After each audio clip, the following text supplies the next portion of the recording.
बहुत बहुत धन्यवाद हमारे अध्यक्ष रुपेश भाई, लालू भाई, सभी महानुभाव जो आज के इस कार्यक्रम में उपस्थित हैं, हमारे अलग अलग इकाइयों के नेतागण, अलग अलग जिलाओं के हमारे प्रतिनिधिगण, जिला अध्यक्ष, जो यहाँ पे चुने हुए जनप्रतिनिधि बड़ी संख्या में आए हैं, हमारे अलग अलग महिला मोर्चा, युवा मोर्चा, अल्पसंख्यक मोर्चा, सभी के पदाधिकारीगण, कार्यालय मंत्री, कार्यालय संभालने वाले सभी मित्रगण, बड़ी संख्या में आज मातृशक्ति भी आई है। प्रधानमंत्री गरीब कल्याण अन्न योजना के तहत जो लाभ माननीय प्रधानमंत्री नरेंद्र मोदी जी ने लगभग 25 महीने तक देश में गरीबों को कोई भूखा न रहे उसके लिए सुनिश्चित करने के लिए दिया। ऐसे उपस्थित सभी मातृशक्ति बहनों और भाइयों, कार्यकर्ता बंधुओं, वास्तव में जब तक कोई दमन पहुंचता नहीं है तब तक उसको अंदाजा नहीं होता है कि ये जगह कितनी अच्छी है। और मैं तो आप सबका धन्यवाद करना चाहूंगा कि इतनी धूप में, इतनी गर्मी में, इतनी बड़ी संख्या में आप सब आए, इतना अच्छा स्वागत किया मेरा। और आपको जरूर कठिनाई भी हुई होगी इस गर्मी के कारण, लेकिन वास्तव में इतना जरूर कह सकता हूँ कि आपने हमारा दिल तो पक्का जीत लिया है। और इससे ज्यादा अच्छी कोई बात नहीं हो सकती है कि कार्यक्रम दमन में आने का शुरू भाजपा के कार्यालय से ही हो, क्योंकि हम सब यहाँ पे कार्यकर्ता की भूमिका में हैं। इस पार्टी की, हमारे विचार परिवार की जो शक्ति है, वो शक्ति इसी में है कि हम सब अपने अपने दायित्व का निर्वाह कर रहे हैं। अलग अलग समय पे अलग अलग लोगों को कुछ न कुछ नई जिम्मेदारियां मिलती है। समय समय पे लोग बदलते हैं, जिम्मेदारियां बदलती हैं, लेकिन हमारी किसी की निष्ठा कभी नहीं बदलती। हमारी प्रतिबद्धता देश के लिए काम करने के लिए, भारतीय जनता पार्टी हम सबके लिए माँ के बराबर है। और माता का और बच्चे का दामन कभी टूटता नहीं, वो अटूट है, अटल है। और इसी प्रकार से कार्यकर्ताओं में भी जो उत्साह यहाँ पे देखने को मिला, वास्तव में मुझे आज मैं बहुत उत्साहित होके जाऊंगा कल यहाँ से कि भाजपा यहाँ सुरक्षित है, भाजपा का भविष्य उज्जवल है। और इस प्रदेश का भी, इस यूनियन टेरिटरी का भी भविष्य आप सबके साथ, आप सबके मार्गदर्शन में, आप सबके नेतृत्व में अच्छा रहेगा। अच्छा आगे तेज गति से प्रगति होगी। भारत आज एक पूरी दुनिया के लिए मिसाल है। जिस प्रकार से माननीय प्रधानमंत्री नरेंद्र मोदी जी ने गत 8 वर्षों में देश का कमान संभाला, उसके पहले 12 वर्ष गुजरात के मुख्यमंत्री के रूप में जो सेवाएं की, ऐसे उनका पूरा 20 साल का जो एक प्रशासनिक जीवन है, वो अपने आप में एक नया इतिहास रचता है। प्रधानमंत्री जी ने कभी भी एक दिन की छुट्टी नहीं की, कभी एक दिन का विश्राम नहीं किया। 24 घंटे उनकी जिज्ञासा रहती है, उनके मन में धैर्य है कि मुझे देश के लिए कुछ करना है, मुझे अपने लोगों के लिए कुछ करना है। और ऐसा नेता, ऐसा व्यक्ति मुझे नहीं लगता हम पूरी दुनिया में ढूंढने जाएंगे तो हमको मिलेगा।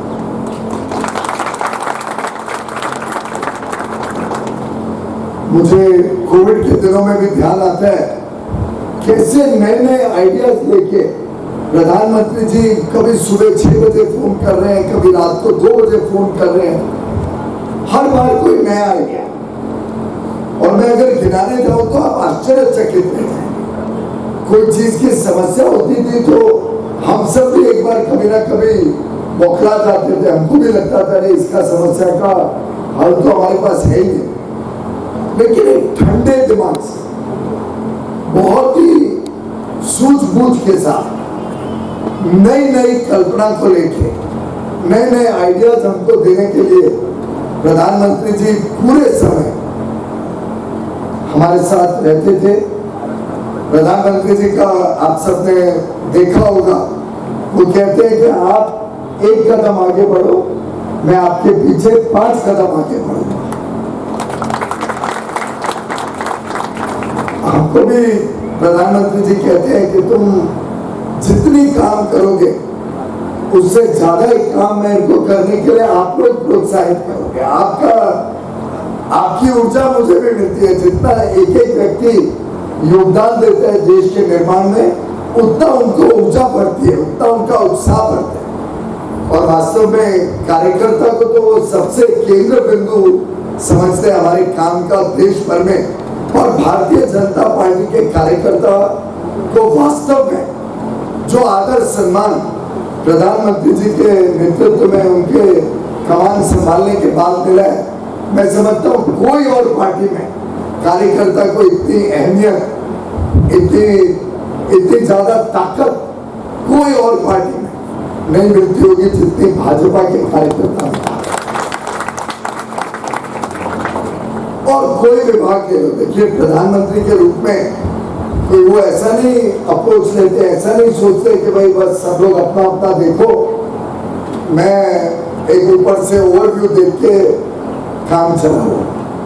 प्रधानमंत्री जी समस्या की गहराई में जाते हैं, हर समस्या को एक प्रकार से अपने अंदर समेट लेते हैं। समस्या के निदान के लिए पूरी दुनिया से जो लोगों ने प्रयोग किया उन सबको समझ के भारत के लिए कैसा प्रयोग उपयुक्त होगा, जो हमारे लिए जरूरी है, उसको फिर लागू करते हैं। और शायद प्रधानमंत्री गरीब कल्याण अन्न योजना अपने आप में एक अनोखी योजना है जिसका विश्व में कोई पैरेलल नहीं है और कोई ऐसा उदाहरण नहीं है जो इसके नजदीक भी आता। आप सोचिए 25 महीने तक 80 करोड़ लोगों को फूड सिक्योरिटी एक्ट में तो अनाज मिल ही रहा, उसके अतिरिक्त 5 किलो अनाज हर व्यक्ति को 25 महीने तक देना। आपको ध्यान होगा इसमें करीब 3.5 लाख करोड़ रुपए की लागत हुई है, 3.5 लाख करोड़। लेकिन गरीब के घर में चूल्हा ना जले, कोई एक भी गरीब भूखा सोने के लिए मजबूर हो, वो उनको जरा भी मंजूर नहीं। और ऐसी परिस्थिति में फूड सिक्योरिटी का भी अनाज जाए, नेशनल फूड सिक्योरिटी के तहत सालाना लगभग 2 लाख करोड़ रुपए का खर्चा होता है। उसके अलावा प्रधानमंत्री गरीब कल्याण अन्न योजना में हर वर्ष उसको एक तरीके से लगभग दुगना कर दिया गया।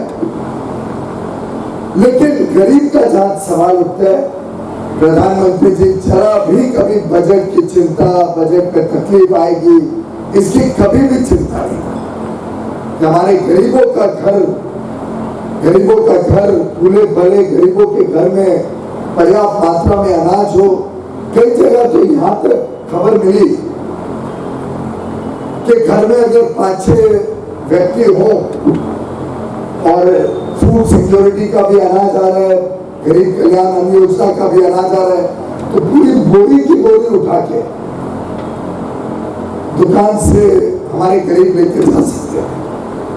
और ऐसी परिस्थिति में हमारे कार्यकर्ताओं ने भी जिस प्रकार से गरीबों को इसके बारे में जानकारियां, सूचनाएं पहुंचाई, गरीबों की मदद करी कि वो दुकान पे आके अपना अनाज लेके जा सके। और ये पूरा प्रोसेस देश भर में टेक्नोलॉजी के माध्यम से चला, तो बायोमेट्रिक के बगैर अनाज किसी को दिया नहीं जाता है। साथ ही साथ देश भर में one nation one ration card technology से जोड़ने से आज कई सारे प्रवासी मजदूर हैं जो आपके क्षेत्र में उद्योग में काम करने आते हैं। आज ही जब अंदर कार्यालय में अभी यहाँ परिचय हो रहा था, किसी ने बताया मैं बनारस से हूँ, किसी ने बताया मैं दिल्ली से हूँ, किसी ने बताया मैं मुंबई से आके काम कर रहा हूँ। ऐसे हमारे मजदूर भाई बहन और कई सारे लोग देश भर से भी आके यहाँ काम करते हैं। परिवार उनका शायद यूपी में हो, बिहार में हो, उड़ीसा में हो, दक्षिण में हो, कोई कश्मीर से आता हो, कोई पूर्वांचल से आता हो, कोई उत्तर पूर्व से आता हो। ऐसी परिस्थिति में पुराने जमाने में क्या था कि पहले कार्ड लाओ, कार्ड दिखाओ, कार्ड का एड्रेस बदलो, फिर आप में से 2 व्यक्ति गांव में रहते हैं, 2 व्यक्ति अगर दमनदीव में रहते हैं तो भाई एक ही जगह अनाज मिलेगा। ये सब पहले ऐसे ही व्यवस्थाएं थी। लेकिन प्रधानमंत्री जी के मन में ये बैठा हुआ था कि ये जो राशन कार्ड का, अब मैं कोई और शब्द नहीं इस्तेमाल करना चाहता हूं, पर इसमें जो गलत प्रक्रिया पहले चलती थी, जिसमें किसी को राशन कार्ड अपना ट्रांसफर भी करना पड़े तो पता नहीं कितनी तकलीफें आती। अब उस सब को पूरी तरीके से निजात दे दी है। आज राशन कार्ड नहीं भी हो, आपको राशन कार्ड की भी जरूरत नहीं है, आपका अंगूठा ही आपका राशन कार्ड। और मैं बाद में निरीक्षण जब करूंगा, समीक्षा करेंगे पूरे योजना की, तो मैं देखूंगा यहाँ पे भी इस तरीके से सहूलियत सबको मिली है कि नहीं। बस अंगूठा ही अपना राशन कार्ड, आप जाओ अंगूठा लगाओ, टेक्नोलॉजी बता देगी कि भाई आपके परिवार को इतने किलो गेहूं मिलनी थी या इतने किलो चावल मिला, उसमें से आपके गांव में आपके परिवार ने इतना ले लिया, अब इतना बैलेंस है, आपको कितना चाहिए, आप पूरा ले सकते हैं, आप कम ले सकते हैं, आप 2 बार अलग अलग जाके ले सकते हैं। सब सुविधाओं को सरल किया। और ये मैं इससे विस्तार से प्रधानमंत्री गरीब कल्याण अन्न योजना की बात कर रहा हूं क्योंकि ये एक प्रकार से प्रधानमंत्री मोदी जी के सोचने का ढंग दर्शाता है। पहली बात तो उनकी संवेदनशीलता दिखाता है। आखिर कई जगह तो देखिए हमें से कोई भी मास्क नहीं पहने हुए, शायद जेब में तो सभी क्यों होगा, पर हमें से किसी ने मास्क नहीं पहना हुआ। हमें लग रहा है कि अब उसका प्रभाव कम होते जा रहा, लगभग खत्म होने पे जा रहा। लेकिन प्रधानमंत्री जी के मन में ये चिंता थी कि जो कोविड के समय में लोगों को तकलीफ आई है वो खत्म होने के लिए, वो पूरी तरीके से पटड़ी ट्रैक पे आने के लिए, गाड़ी ट्रैक पे आने के लिए थोड़ा समय लगता है, तो फिर 6 महीने उन्होंने बढ़ा दिया। पहले लोगों को उम्मीद नहीं थी।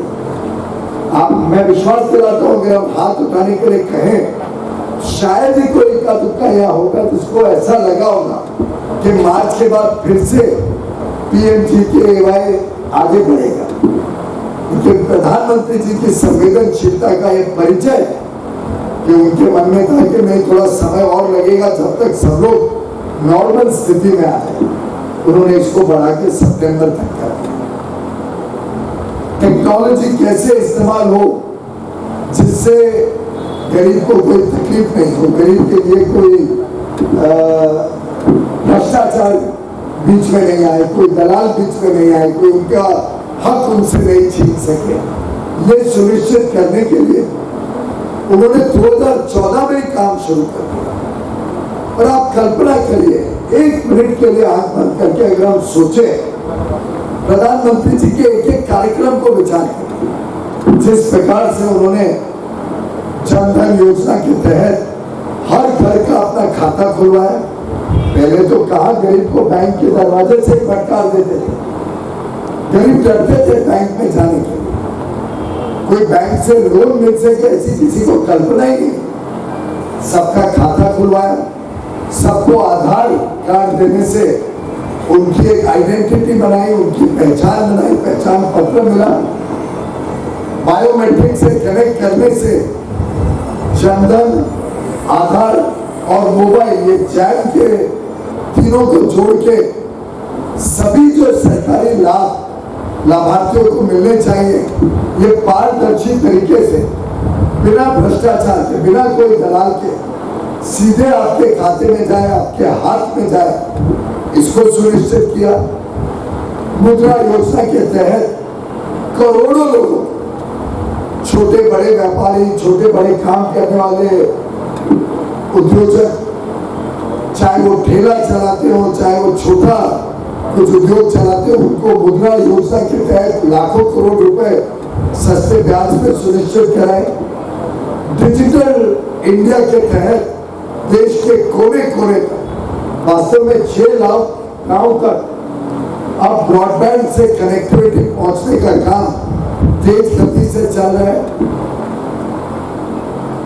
जिस प्रकार से प्रधानमंत्री मोदी जी ने देश के हर घर में शौचालय बनाने का काम किया, मैं समझता हूँ इससे बड़ा पुण्य का काम और कोई नहीं हो सकता कि हमारी माता बहनें, बच्चियों को, बेटियों को एक इज्जत घर मिले, उनकी डिग्निटी, उनके स्वाभिमान को कोई ठेस ना पहुंचे। और मैं तो व्यक्तिगत अगर कोई मुझे पूछे कि 8 साल में सबसे बड़ी उपलब्धि आपकी क्या है, आपकी सरकार की क्या है, मेरा तो पक्का मानना है कि जो 70 सालों तक सरकारें आई गई, 65 साल तक प्रधानमंत्री आए, नेता आए, किसी के दिल में ये गुस्सा नहीं उठा, ये तड़प नहीं आई कि हमारी छोटी छोटी बेटियां, हमारी माता बहनों को कितनी बेइज्जती होती होगी कि उनको खेत में जाना पड़े, उनके घर में शौचालय नहीं। ये माननीय प्रधानमंत्री नरेंद्र मोदी, जो एक महानगर जैसे छोटे गांव में पैदा हुआ, जिसने गरीबी का एहसास खुद महसूस किया, इससे देखा कि गरीब के दिल में, गरीब के घर में क्या तकलीफें होती हैं, छोटे व्यापार करने वाले के लिए क्या तकलीफ होती है। एक वही व्यक्ति है जिसके दिल में वो तड़प थी कि मुझे हर घर तक शौचालय पहुंचाने, देश को स्वच्छ करना है। और अब उसी कड़ी में जल जीवन मिशन के तहत देश के घर घर तक नल से जल पहुंचे। कभी हमारी माता बहनें भाइयों को अपने सिर पे पानी ढो के घर ना लाना पड़े, स्वच्छ पेयजल मिले सभी को। ये सुनने के लिए शायद ध्यान नहीं आता है, ठीक है पानी पहुंच गया, लेकिन इसका जो प्रभाव हमारे जीवन पे आता है, जिस प्रकार से हमारे स्वास्थ्य पे आता है, इसका कोई मूल नहीं, कोई इसकी वैल्यू नहीं हो सकती है। ये अमूल्य, इट इज इनवैल्यूएबल। जो परिवर्तन एक अच्छा घर, पक्का घर, जिसमें सड़क हो गांव तक आने के लिए, जिसमें बिजली हो 24 घंटे, जिसमें अच्छा स्वच्छ पेयजल मिले, आगे चल के डिजिटल ब्रॉडबैंड और टेक्नोलॉजी हर घर तक पहुंचे, चूल्हा हो महिला का, उसको लकड़ी के ऊपर, कोयले के ऊपर भोजन नहीं बनाना पड़े। ये पूरा पारिवारिक जीवन कैसे अच्छा हो, कैसे आधुनिक हो, कैसे स्वच्छ हो, प्रदूषण मुक्त हो, इसके ऊपर एक प्रकार से हर पहलू को ध्यान में रखते हुए प्रधानमंत्री मोदी जी ने जो काम किया है, मैं समझता हूं हम सब कार्यकर्ताओं के लिए बहुत गर्व की बात है कि प्रधानमंत्री नरेंद्र मोदी जैसा एक व्यक्ति आज विश्व की सबसे बड़ी पार्टी के नेता के रूप में और सबसे बड़े लोकतंत्र के नेता के रूप में आज पूरा विश्व उनका गुणगान करता है। उनकी लोकप्रियता आज पूरे विश्व में पहुंची है। और मेरे उद्योग और वाणिज्य के काम में तो मेरे को लगभग हर दूसरे दिन कोई ना कोई विश्व का नेता या कोई बड़ी कंपनी का मालिक आके मिलता है। मैं आपको बता नहीं सकता हूं। जो उत्साह, जो लोगों के मन में तड़प है भारत के साथ रिश्ते बनाने का, भारत में निवेश करने का, भारत में उद्योग लगाने का, भारत के सेवा क्षेत्र से हमारे युवा युवती जिस प्रकार से इतना बढ़िया काम सर्विसेज में कर, इसके साथ जुड़ने के लिए मेरा पूरा पक्का मानना है कि इस देश का भविष्य प्रधानमंत्री नरेंद्र मोदी जी के नेतृत्व में बहुत ही उज्जवल है, बहुत ही अच्छा भविष्य देश के 130 करोड़ जनता को आगे मिलने जा रहा है।